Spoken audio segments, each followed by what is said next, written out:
अब योगी जी आ रहे हैं, मोदी जी हैं, अब योगी जी ने शुरू भी किया बटेंगे तो कटेंगे, आपने खुद उसका जिक्र किया अभी, तो इसका मुकाबला आप कैसे करेंगे, क्या जवाब देंगे? पढ़ेंगे तो बढ़ेंगे। जो पढ़ाई डॉक्टर अंबेडकर को क्लास के बाहर से संविधान सभा की ड्राफ्टिंग कमेटी का चेयरमैन बना दे, हम उसकी बात और करेंगे। एक है तो सेफ है पर क्या कहेंगे? हाँ बिल्कुल साहब, हिंदू मुस्लिम सिख ईसाई सबको एक रहना होगा, नहीं तो अंग्रेज हमको तोड़कर हम पर कब्जा किए थे, 72 अंग्रेज थे सिर्फ। बहुत, ये नारा बड़ा प्यारा है, एक है तो सेफ है। हाँ। क्योंकि जब हम 18वीं शताब्दी में हिंदू मुस्लिम सिख सब बट गए तो अंग्रेजों ने हम पे कब्जा कर लिया।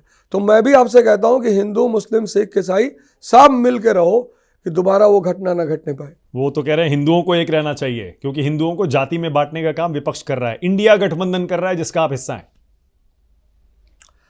सामाजिक न्याय एक ऐसा कॉन्सेप्ट है, बहुत प्यारा कॉन्सेप्ट है, कि समाज की धारा में, जैसे मैंने कहा आज़ादी की लड़ाई में सबका योगदान था, तो हमारी जिम्मेदारी क्या है कि सबको सामाजिक न्याय दिया जाए और देश की विकास धारा में सबको हिस्सा दिया जाए।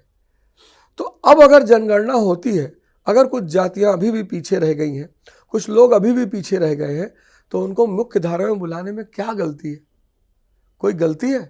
सामाजिक सोशल जस्टिस हम तो क्लास में बच्चों को पढ़ाते हैं, 9th की सिविक्स की बुक में है सोशल जस्टिस का तो टॉपिक। आपकी सरकार को कराएगी फिर जाति गणना आएगी? सोशल जस्टिस, सामाजिक न्याय बहुत जरूरी है। जो भी समाज में अभी भी पिछड़े हो उन्हें समाज के मुख्य धारा में लाना ही होगा।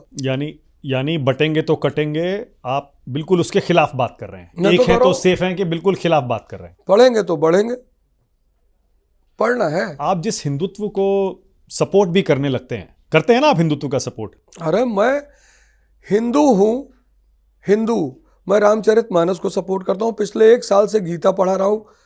गीता में लिखा है, मैकाले आया, उसको जब गीता ट्रांस हुई, विल्किंस ने पहली बार ट्रांसलेट की, तब मैकाले ने कहा इस देश को कब्जा करना मुश्किल है, इनको विवेक पैदा करने का सिद्धांत पता है, विजडम। तो लोगों ने, अंग्रेजों ने कहा कैसे? कहा सेवा करने से अहंकार घटता है, और जितना अहंकार घटेगा उतना विवेक पैदा होगा। तो अगर हमारे शास्त्रों में ये लिखा है तो हमें पढ़ना चाहिए कि नहीं पढ़ना चाहिए?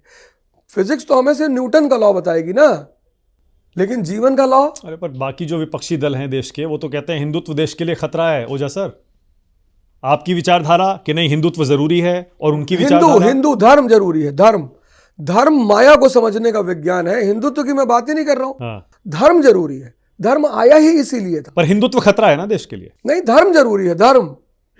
धर्म लोगों को हिंदुत्व पर क्या राय है आप? धार्मिक होना चाहिए आदमी को। ओके। रामायण रामचरितमानस पढ़नी चाहिए, गीता पढ़ना चाहिए, कुरान पढ़नी चाहिए, ये सब पढ़ना चाहिए और धर्म के रास्ते पे चलना चाहिए। ओके, तो मतलब आपके काम आ रही है रामचरितमानस, गीता इस लड़ाई में? अरे हाँ? नाथ न रथ नहीं तन पर त्राणा, कह विद जीता वीर बलवाना। कि विभीषण कह रहा भगवान राम से कि प्रभु तुम्हारे पैर में चप्पल नहीं, कपड़ा अच्छा नहीं पहने और रथ नहीं तुम्हारे पास, और इस बलवान मर्सिडीज पे बैठा, इससे कैसे जीतोगे? तो उन्होंने कहा धीरज सौरज तेरज चाका। मतलब जब मैं पहली बार यहाँ आया था तो मेरे ही दोस्तों ने मुझसे कहा था कि फंसने जा रहा हो गुरुजी, और क्या गली, क्या झोपड़ी, क्या झुग्गी, क्या मकान, क्या फ्लैट्स, मैं सब लोगों से मिल रहा हूँ। तो वो जो भगवान राम ने कहा था कि धौर और शौर्य शरीर रूपी रथ के चाक है, वो आज भी काम आ रहा है।